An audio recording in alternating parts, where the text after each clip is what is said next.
بسم اللہ الرحمن الرحیم۔ حیات المسلمین میں سے سبق نمبر 2، تحصیل و تعلیم علم دین، یعنی دین کا سیکھنا اور سکھلانا۔ ارشاد فرمایا رسول اللہ صلی اللہ علیہ وسلم نے کہ علم دین کا طلب کرنا یعنی اس کے حاصل کرنے کی کوشش کرنا ہر مسلمان پر فرض ہے۔ یعنی کہ میں آپ سب لوگوں کو جو یہ حدیثیں سنا رہا ہوں صرف اردو میں اس کا معنی اور فائدہ ہے، تو اس حدیث سے ثابت ہوا کہ ہر مسلمان پر خواہ مرد ہو یا عورت ہو، شہری ہو یا دیہاتی ہو، امیر ہو یا غریب ہو، دین کا علم حاصل کرنا فرض ہے۔ اور علم کا یہ مطلب نہیں کہ عربی ہی پڑھے، بلکہ اس کا مطلب یہ ہے کہ دین کی باتیں سیکھے، خواہ عربی کتابیں پڑھ کر، خواہ اردو کی کتابیں پڑھ کر، خواہ معتبر عالموں سے زبانی پوچھ کر، خواہ معتبر واعظوں سے واعظ کہلوا کر، یعنی تقریر کرنے والوں سے تقریر کہلوا کر، اور جو عورتیں خود نہ پڑھ سکیں اور نہ کسی عالم تک پہنچ سکیں، وہ اپنے مردوں کے ذریعے سے دین کی باتیں عالموں سے پوچھتی رہیں۔ دوسرے ارشاد فرمائے کہ جو دوسری حدیث ہے، رسول اللہ صلی اللہ علیہ وسلم نے کہ اے ابو ذر رضی اللہ تعالیٰ عنہ، یہ ایک صحابی کا نام ہے، اگر تم کہیں جا کر ایک آیت قرآن کی سیکھ لو، یہ تمہارے لیے 100 رکعت نفل پڑھنے سے بہتر ہے، اور اگر تم کہیں جا کر ایک مضمون علم دین کا سیکھ لو، خواہ اس پر عمل ہو یا نہ ہو، یعنی تمہارے لیے 1000 رکعت نفل پڑھنے سے بہتر ہے۔ تو اس حدیث سے علم دین حاصل کرنے کی کتنی بڑی فضیلت ثابت ہوئی، اور یہ بھی ثابت ہوا کہ بعض لوگ جو کہا کرتے ہیں کہ جب عمل نہ ہو سکا تو پوچھنے اور سیکھنے سے کیا فائدہ ہے، یہ بہت بڑی غلطی ہے۔ دیکھو اس میں صاف فرمائے کہ خواہ عمل ہو یا نہ ہو، دونوں حالت میں یہ فضیلت حاصل ہوگی۔ اس کی 3 وجہ، ایک تو یہ ہے کہ جب دین کی بات معلوم ہو گئی تو گمراہی سے انسان بچ گیا، یہ بہت بڑی دولت ہے۔ دوسری یہ وجہ یہ ہے کہ جب دین کی بات معلوم ہوگی تو انشاءاللہ تبارک و تعالیٰ کبھی تو عمل کی بھی توفیق ہو جائے گی۔ تیسری وجہ یہ کسی اور کو بھی بتلا دے گا، یہ بھی ضرورت اور ثواب کی بات ہے۔ تیسری حدیث ارشاد فرمایا رسول اللہ صلی اللہ علیہ وسلم نے کہ سب سے افضل صدقہ یہ ہے کہ کوئی مسلمان آدمی کوئی علم دین کی بات سیکھے، پھر اپنے بھائی مسلمان کو سکھلا دے۔ یہ بھی ابن ماجہ کی روایت ہے۔ تو اس حدیث سے ثابت ہوا کہ دین کی جو بات معلوم ہوا کرے وہ دوسرے بھائی مسلمانوں کو بھی بتلا دیا کرے، اس کا ثواب تمام خیرات سے زیادہ ہے۔ سبحان اللہ، خدا تعالیٰ کی کیسی رحمت ہے کہ ذرا سی زبان ہلانے سے 1000 روپیہ خیرات کرنے سے بھی زیادہ ثواب مل ہی جاتا ہے۔ اللہ تبارک و تعالیٰ کا ارشاد ہے کہ اے ایمان والو، اپنے آپ کو اور اپنے گھر والوں کو دوزخ سے بچاؤ۔ سورۃ تحریم کی آیت ہے۔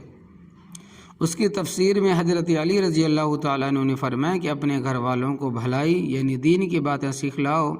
حاکم کی روایت۔ اس حدیث سے معلوم ہوا کہ اپنی بیوی بچوں کو دین کی باتیں سکھلانا فرض ہے، نہیں تو انجام دوزخ ہے۔ یہ سب حدیثیں کتاب ترغیب سے لی گئی ہے۔ نبی کریم صلی اللہ علیہ وسلم کا ارشاد مبارک ہے کہ رسول اللہ صلی اللہ علیہ وسلم نے فرمایا کہ ایمان والے کہ عمل اور نیکیوں میں سے جو چیز اس کے مرنے کے بعد بھی اس کو پہنچتی رہتی ہے، ان میں یہ چیزیں بھی ہیں کہ ایک علم دین جو سکھلایا ہو، یعنی کسی کو پڑھایا ہو یا مسئلہ بتایا ہو اور اس علم کو پھیلایا ہو، مثلا دین کی کتاب تصنیف کی ہو یا ایسی کتابیں خرید کر وقف کی ہو جو طالب علموں کو دی ہو، یا طالب علموں کو کھانے کپڑے کی مدد دی ہو، جن سے علم دین پھیلے گا اور یہ بھی مدد دے کر اس پھیلانے میں ساجی ہو گیا۔ دوسرے نیک اولاد جس کو چھوڑا ہوا مرا، دوسرے نیک اولاد جس کو چھوڑ کر مرا، اور بھی کئی چیزیں فرمائی ابن ماجہ اور امام بہقی نے۔ ارشاد فرمایا رسول اللہ صلی اللہ علیہ وسلم نے کسی اولاد والے نے اپنی اولاد کو کوئی دینے کی چیز ایسی نہیں دی جو اچھے ادب یعنی علم سے بڑھ کر ہو۔ ترمذی و بہقی کی روایت ہے۔ ارشاد فرمایا رسول اللہ صلی اللہ علیہ وسلم نے کہ جو شخص 3 بیٹیوں کی یا اسی طرح 3 بہنوں کی عیال داری یا ان کی پرورش کی ذمہ داری کرے، پھر ان کو ادب یعنی علم سکھلا دے اور ان پر مہربانی کرے یہاں تک کہ اللہ تبارک و تعالیٰ ان کو بے فکر کر دے، یعنی ان کی شادی ہو جائے، جس سے وہ پرورش سے بے فکر ہو جائے۔ اللہ تبارک و تعالیٰ اس شخص کے لیے جنت کو واجب کر دے گا۔ ایک شخص نے 2 کی نسبت سے پوچھا، آپ نے فرمایا کہ 2 میں بھی یہی فضیلت ہے۔ ایک شخص نے 1 کی نسبت پوچھا، آپ نے فرمایا کہ 1 میں بھی یہی فضیلت ہے۔ یہ حدیث مشکات سے لی گئی ہے۔ فائدہ ان حدیثوں میں اور اسی طرح اور بہت سی حدیثوں میں علم دین اور تعلیم دین یعنی دین کے سیکھنے سکھلانے کا ثواب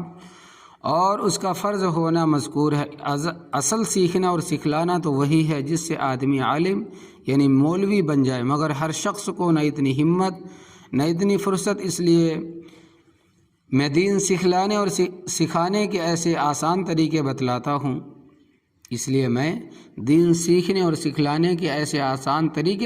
ہوں، جس سے عام لوگ بھی اس فرض کو ادا کر کے ثواب حاصل کر سکے۔ تفصیل ان طریقوں کی یہ ہے کہ نمبر 1، جو لوگ اردو حرف پہچان سکتے اور پڑھ سکتے ہیں یعنی آسانی سے اردو پڑھنا سیکھ سکتے ہیں، وہ تو ایسا کرے کہ اردو زبان میں جو معتبر کتاب دین کی ہے جیسے بہشتی زیور ہے، بہشتی گوہر ہے، تعلیم الدین ہے، قصد السبیل ہے، تبلیغ دین ہے،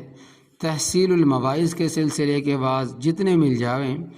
ان کتابوں کو کسی اچھے جاننے والے سے سبق کے طور پر پڑھ لے، اور جب تک کوئی ایسا پڑھانے والا نہ ملے ان کتابوں کو خود پڑھتا رہے، اور جہاں سمجھ میں نہ آئے یا کچھ شبہ رہے، شک رہے، وہاں پینسل وغیرہ سے کچھ نشان کر دے۔ پھر جب کوئی اچھا جاننے والا مل جائے اس سے پوچھ لے اور سمجھ لے، اور اس طرح جو حاصل ہو وہ مسجد میں یا بیٹھک میں بیٹھ کر دوسروں کو بھی پڑھ کر سنا دیا کرے، اور گھر میں اگر آ کر اپنی عورتوں اور بچوں کو سنا دیا کرے۔ اسی طرح جنہوں نے مسجد یا بیٹھک میں سنا ہے وہ بھی اس کو اپنے دھیان میں چڑھا کر جتنا یاد رہے اپنے گھروں میں آ کر گھر والوں کو سنا دیا کرے۔ نمبر 2، اور جو لوگ اردو نہیں پڑھ سکتے وہ کسی اچھے لکھے پڑھے سمجھدار آدمی کو اپنے یہاں بلا کر اس سے اسی طرح وہی کتابیں سن لیا کرے اور دین کی باتیں پوچھ لیا کرے۔ اگر ایسا آدمی ہمیشہ رہنے کے لیے تجویز ہو جائے تو بہت ہی اچھا ہے۔ اگر اس کو کچھ تنخواہ بھی دینا پڑے، کچھ پیسے بھی دینے پڑے، تو سب آدمی تھوڑا تھوڑا چندہ کے طور پر جمع کر کے ایسے شخص کو تنخواہ بھی دے دیا کرے۔ دنیا کے بے ضرورت کاموں میں سینکڑوں ہزاروں روپے خرچ کر دیتے ہیں، اگر دین کی ضروری بات میں تھوڑا سا خرچ کر دو تو کوئی بڑی بات نہیں ہے۔ مگر ایسا آدمی جو تم کو دین کی باتیں بتلا دے، اور ایسی کتابیں اپنی عقل سے تجویز مت کرنا بلکہ کسی اچھے اللہ والے عالم سے صلاح لے کر تجویز کرنا، چننا ان کتابوں کو۔ نمبر 3، ایک کام یہ پابندی سے کرے کہ جب کوئی کام دنیا کا یا دین کا کرنا ہو جس کا اچھا یا برا ہونا شروع سے معلوم نہ ہو، اس کو دھیان کر کے کسی اللہ والے عالم سے ضرور پوچھ لیا کرے، اور وہ جو بتلا دے اس کو خوب یاد رکھیں اور دوسرے مردوں اور عورتوں کو بھی بتلایا کریں۔ اور اگر ایسے عالم کے پاس جانے کی فرصت نہ ہو تو اس کے پاس میسج کے ذریعے پوچھ لیا کرے، اور جواب کے واسطے ایک لفافہ ایک کھانا اپنے پتے پر لکھ کر یا لکھوا کر اپنے میسج کے اندر رکھ دیا کرے۔ اس طرح سے جواب دینا اس عالم کو آسان ہوگا اور جلدی آئے گا۔ چوتھی بات، ایک اس بات کی پابندی رکھیں کہ کبھی بھی اللہ والے عالموں سے ملتے رہیں۔ اگر ارادہ کر کے جائیں تو بہت اچھی بات ہے، اگر اتنی فرصت نہ ہو اور ایسا عالم پاس بھی نہ ہو، جیسے گاؤں والے ایک طرف پڑے رہتے ہیں، تو جب کبھی شہروں میں کسی کام کو جانا ہو اور وہاں ایسا عالم موجود ہو تو تھوڑی دیر کے لیے اس کے پاس جا کر بیٹھ جایا کریں، اور کوئی بات یاد آ جائے تو پوچھ لیا کریں۔ نمبر 5، ایک کام ضروری سمجھ کر یہ کیا کرے کہ کبھی کبھی مہینے 2 مہینے میں کسی عالم کی صلاح سے کسی تقریر کہنے والے، وعظ کہنے والے کو اپنے گاؤں یا اپنے محلے میں بلا کر اس کا وعظ سنا کرے، جس سے اللہ تبارک و تعالیٰ کی محبت اور خوف دل میں پیدا ہو کہ سننے سے دین پر عمل کرنا آسان ہو جائے۔ یہ مختصر بیان ہے دین سیکھنے کے طریقوں کا، اور طریقے بھی کیسے بہت آسان ہے۔ اگر پابندی سے ان طریقوں کو جاری رکھیں گے تو دین کی ضروری باتیں بے محنت حاصل ہو جائے گی۔ اور اس کے ساتھ ہی 2 باتوں کا اور خیال رکھیں کہ وہ بطور پرہیز کے، ایک یہ کہ کافروں کے اور گمراہوں کے جلسوں میں ہرگز نہ جاوے۔ اول تو کفر کی اور گمراہی کی باتیں کان میں پڑنے سے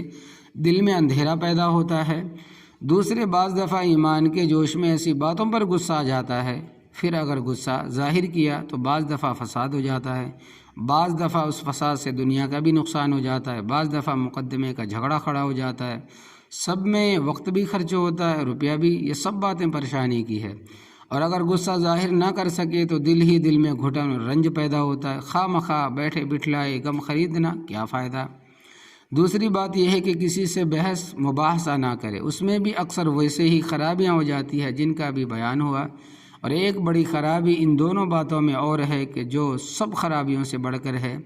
وہ یہ ہے کہ ایسے جلسوں میں جانے سے یا بحث کرنے سے کوئی بات کفر کی اور گمراہی کے ایسی کان میں پڑ جاتی ہے جس سے خود بھی شبہ پیدا ہوتا ہے، شک پیدا ہوتا ہے، اور اپنے پاس اتنا علم نہیں ہے۔ جو شک کو دل سے دور کر سکے، جو شبہ کو دل سے دور کر سکے تو ایسا کام کیوں کرے جس سے اتنا بڑا نقصان ہونے کا ڈر ہو۔ اور اگر کوئی خواہ مخواہ بحث چھیڑنے لگے تو سختی سے کہہ دو کہ ہم سے ایسی باتیں مت کرو، اگر تم کو پوچھنا ہی ہے، بہت پوچھنا ضروری ہے تو عالموں کے پاس جاؤ۔ اگر ان سب باتوں کا خیال رکھو گے تو دوا اور پرہیز کو جمع کرنے سے انشاءاللہ تبارک و تعالی ہمیشہ دین کے تندرست رہو گے، کبھی دین کی بیماری نہیں ہوگی۔ اللہ تبارک و تعالی توفیق عطا فرمائے، آمین یا رب العالمین۔